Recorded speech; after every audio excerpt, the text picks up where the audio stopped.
Page 4, a theme from Sonata in A major. A very famous sonata by Mozart.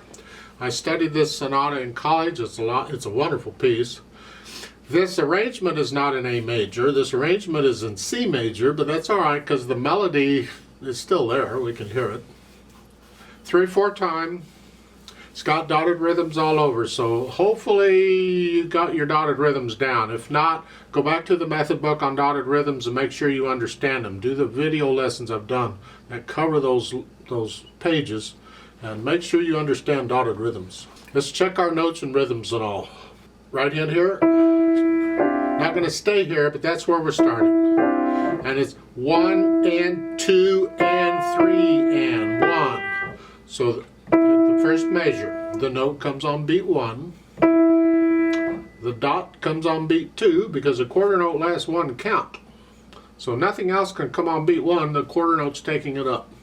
Dot comes on beat 2 and it's equal to half a quarter note or an eighth note, which means the eighth note has to come on the and of 2. 2 and. 1 and 2 and. That's the way rhythms work. 1 and 2 and 3 and 1 and 2 and 3 and 1 and 2 and 3. And this rhythm is all over the place. Let's go over to page 5. Now you're ending up page 4 here, and you can reach up or you can lift up and move, either one. So it's here, page 5. 1 and 2 and 3 and 1 and 2 and 3 and 1, 2. Now watch the fingering in the last measure there on the first line. On page 5 here. 2 and then a 5. So 1 and 2 and... Because we needed this position, we just changed hand position. There's very common in piano when we're playing.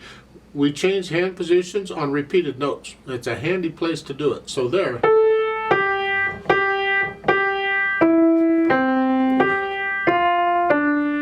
Now, second line, last measure. They want a 1-3 and then a 1-2. You need to connect that to. You can also do a 2-4 and then a 1-3 here. If you want, you can connect both notes. So the last two measures of the second line is here, and then just 2 is right there, just 2. And then you're going to lift up, because I need third finger there for the third line, but you're going to lift up. Anyway, because of the articulation, we're going to lift up, so we can do that. The fingering in the book is fine. The fingering you use is up to you. If you have a teacher, they will tell you what you like, and that's what you do. Left hand. Left hand, dotted half note. Remember, a dotted half note is the same as 3 quarter notes. And it doesn't matter what the time signature is, it's always the same as 3 quarter notes.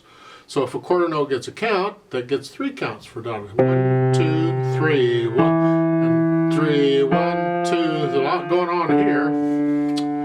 Top of page 5, broken chords. 1, 2, then a 4 chord, then a 1 chord again. 1, 2, 3, 1, 2, 3, 1, 2.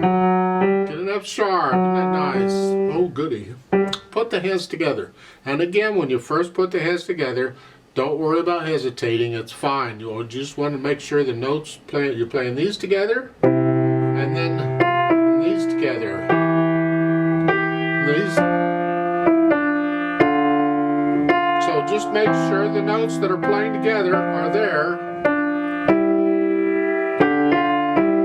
And then after you've been through it a few times, then you go back and take out the hesitation so it is a steady beat. 1, 2, 3, 1, 2, 3, 1, 2, 3, 1. No hesitations anywhere, not allowed. Then we can think about this articulation. Lift. It's like a breath.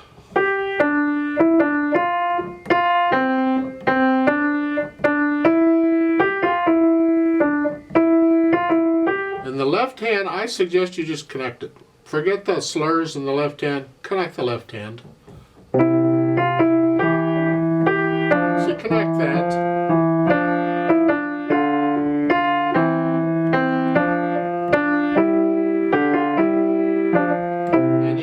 the second line. Going into the third line, I'm lifting up here, but not there. I'm going to connect that.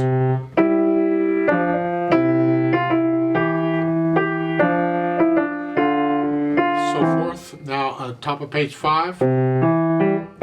No, connect this whole left hand. Connect all of this.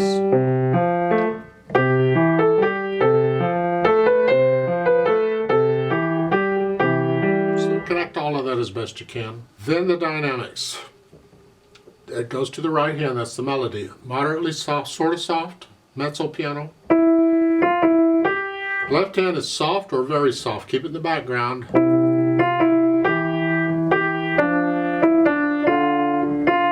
Second line, you're going to crescendo up. See the hairpin there, the arrow going up to moderately loud. A little louder, a little louder. Now, those eighth notes, that's moderately, that's your target. See, when you have these hairpins like this, look in the middle of it and see what note or notes are there, and that's your target. That's where you're after. So medium soft, just a hair louder, a little louder. Now you're there, and then you come back down to moderately soft. So second line.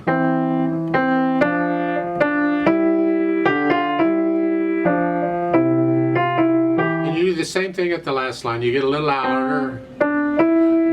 That E, that's in the middle of the hairpins. That's what, and then come back down. Top of page 5, you're moderately soft here too.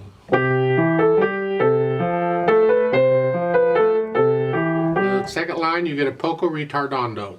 Poco means a little. Ritardando means slow down. Just slow down a little bit. And then on the third line, the a tempo, they tell you what it means. It means resume the speed you were doing before you slowed down or before you changed it. It does not mean resume the speed you started with. Don't get them confused. That's a different symbol. So whatever speed you were going before you slowed down, that's what a tempo is here. Because you can change speeds in a piece. Then there's a ritardando at the end, you slow down. I remember that's just an E and a G there. It's like at the last measure of page 4 was an E and a G, so watch out. As far as the speed goes, andante is just a nice leisurely pace. It's not slow, it's just a leisure pace. So think 1, 2, 3, 1. You think that's not a no. It's the flow of the piece. It's not the speed of the beat. It's a,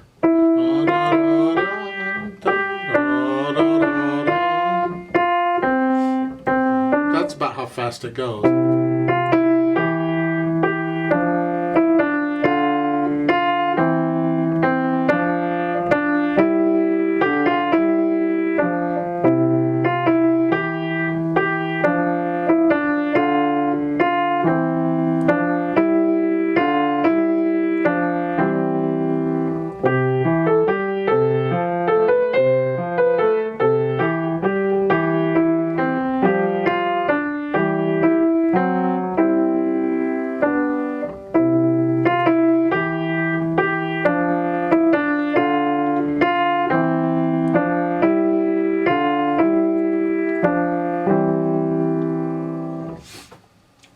I'd like to play it with you very slowly to check the notes and the rhythms. I'm not going to do any dynamics. I'm going to play both hands about the same. So I'll give us 3 counts. So let's just try it slowly together. 1, ready, and go. And 1 and 2 and 3. 1, 2, 3. 1 and 2. 1, 2.